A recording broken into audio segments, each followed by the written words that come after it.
Siddu team ವಿಶ್ವಾಸಕ್ಕೆ DKShi operation fail ಆಯ್ತಾ? ಸಿದ್ದು ಕ್ಯಾಂಪ್ನಲ್ಲಿರುವವರನ್ನು ವಿಶ್ವಾಸಕ್ಕೆ ತೆಗೆದುಕೊಳ್ಳುವ ಹೊಸ ತಂತ್ರ ನೋಡಿ. ಡಿಕೆಶಿ ಪ್ರಯತ್ನ ಶುರು ಮಾಡಿದ್ರು, ಸಿದ್ದು ಆಪ್ತರಿಂದ ನೋ ರೆಸ್ಪಾನ್ಸ್. ಸತೀಶ್ ಜಾರಕಿಹೊಳಿ ಅವ್ರನ್ನ ಭೇಟಿಯಾದರು, MB ಪಾಟೀಲ್ನ ಭೇಟಿಯಾದರು, ರಾಜಣ್ಣ ಅವ್ರನ್ನ ಮೊನ್ನೆ ಕರೆಸಿದ್ರು. ಎಲ್ಲರ ಮುಖಾಂತರ ಡಿಕೆಶಿ ಸಂಧಾನ ಮಾಡಿದ್ರು. ಡಿಕೆಶಿ ಪರ ಜೈ ಅಂತ ಇಲ್ಲ ಸಿದ್ದು ಆಪ್ತರು. ಕುರ್ಚಿ ಫೈಟ್ ಮಧ್ಯೆ ಸಿದ್ದು ಡಿಕೆಶಿ ಇಬ್ಬರಿಂದಲೂ ಹೈಕಮಾಂಡ್ ಜಪ ನಡೀತಾ ಇದೆ. ಕುರ್ಚಿ ಕದನಕ್ಕೆ ಹೈಕಮಾಂಡ್ ಮದ್ದರಿಯುತ್ತಾ ಇಲ್ವಾ?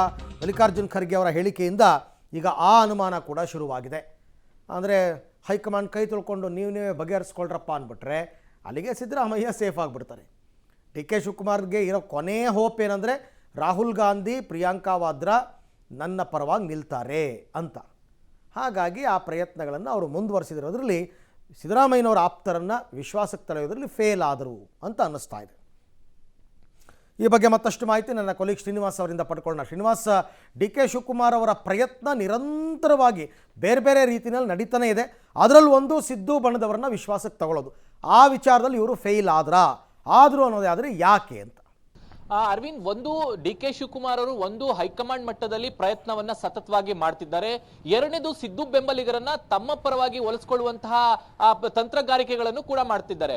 ಒಂದು ಸತೀಶ್ ಜಾರಕಿಹೊಳಿ ಅವರನ್ನ ಭೇಟಿಯಾಗಿ ಮಾತುಕತೆಯನ್ನ ಮಾಡಿದ್ರು, MB ಪಾಟೀಲ್ ಅವರನ್ನ ಮಾತುಕತೆಯನ್ನ ಮಾಡಿದ್ರು, ಜಮೀರ್ ಅಹಮದ್ ಅವರ ಜೊತೆನೂ ಕೂಡ ಮಾತನಾಡಿದ್ರು, ಮೊನ್ನೆ ರಾಜಣ್ಣ ಅವರ ಜೊತೆ ಮಾತನಾಡಿದ್ರು. ಒಂದು ಸಿದ್ದರಾಮಯ್ಯ ಬಣದಲ್ಲಿರುವಂತವರನ್ನ ವಿಶ್ವಾಸಕ್ಕೆ ತೆಗೆದುಕೊಂಡು ಹೋದ್ರೆ ಮುಂದೆ ನನಗೆ ಅನುಕೂಲ ಆಗುತ್ತೆ ಅನ್ನುವಂಥದ್ದು DK ಶಿವಕುಮಾರ್ ಅವರ ಲೆಕ್ಕಾಚಾರ. ಆದ್ರೆ ಸದ್ಯಕ್ಕೆ ಸಿದ್ದರಾಮಯ್ಯವರ ಬಣದವರು ಯಾರೆಲ್ಲ DK ಶಿವಕುಮಾರ್ ಭೇಟಿ ಆದ್ರು ಯಾರು ಕೂಡ DK ಶಿವಕುಮಾರ್ ಅವರ ಪರವಾಗಿ ಮಾತನಾಡ್ಲಿಕ್ಕೆ ಅಥವಾ ಅವರಿಗೆ ಜಯನ್ಲಿಕ್ಕೆ ಒಪ್ತಿಲ್ಲ. ಅವರು ನೇರವಾದಂತಹ ಸಂದೇಶವನ್ನ ಕೊಟ್ಟಿದ್ದಾರೆ. ಒಂದು, ನಾವು ಯಾವತ್ತಿದ್ರು ಸಿದ್ದರಾಮಯ್ಯನವರ ಪರವಾಗೇ ಇರ್ತೀವಿ ಅನ್ನುವಂತ ಸಂದೇಶ ಕೊಟ್ಟಿರೋದ್ರಿಂದ DK ಶಿವಕುಮಾರ್ಗೆ ಒಂದು ಹಂತದಲ್ಲಿ ಸಿದ್ದರಾಮಯ್ಯನವರ ಆಪ್ತರನ್ನ ಸೆಳೆಯೋದ್ರಲ್ಲಿ ವಿಫಲವಾಗಿದ್ದಾರೆ ಅಂತ ಹೇಳ್ಬೋದು. ಸಹಜವಾಗಿ DK ಶಿವಕುಮಾರ್ ಅವರ ವ್ಯಕ್ತಿತ್ವ, ಅವರು ಮಾಡುವಂತ ವರ್ಕ್ ಸ್ಟೈಲ್ ಇವರಿಗೆ ಇಷ್ಟ ಆಗದೆ ಇರಬಹುದು. ಮುಂದೆ ಒಂದ್ ವೇಳೆ DK ಶಿವಕುಮಾರ್ ಅವರು ಕುರ್ಚಿಗೆ ಬಂದ್ರೆ ತಮ್ಮ ಸ್ಥಾನ ಏನು ಅನ್ನುವಂತ ಆತಂಕಗಳು ಸಿದ್ದರಾಮಯ್ಯನವರ ಬೆಂಬಲಿಗಿರಬಹುದು. ಹಾಗಾಗಿ ನಾವು ಯಾವುದಕ್ಕೂ ಕೂಡ ಸಿದ್ದರಾಮಯ್ಯನವರ ಪರ ಇರೋಣ ಅನ್ನುವಂತಹ ಲೆಕ್ಕಾಚಾರದಲ್ಲಿ ಬಹುಶಃ ಅವರು ಆ ರೀತಿಯಾದಂತಹ ಪ್ರತಿಕ್ರಿಯೆಗಳನ್ನು ಕೊಟ್ಟಿರಬಹುದು. ಆದ್ರೆ DK ಶಿವಕುಮಾರ್ ಮಾತ್ರ ತಮ್ಮ ಪ್ರಯತ್ನವನ್ನ ಮಾಡ್ತಿದ್ದಾರೆ. ಅಲ್ಟಿಮೇಟ್ ಆಗಿ ಈಗ ಖರ್ಗೆ ಅವರು ಕೂಡ ನಿನ್ನೆ ಸೂಕ್ಷ್ಮವಾಗಿ ಎಲ್ಲ ಸಂದೇಶವನ್ನ ರವಾನೆ ಮಾಡಿದ್ದಾರೆ.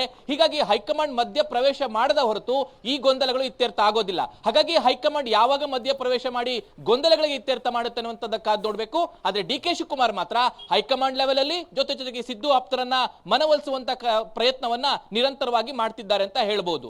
Right, thank you Srinivas. ತಮ್ಮ ಎಲ್ಲ ಮಾಹಿತಿಗಾಗಿ ಧನ್ಯವಾದ.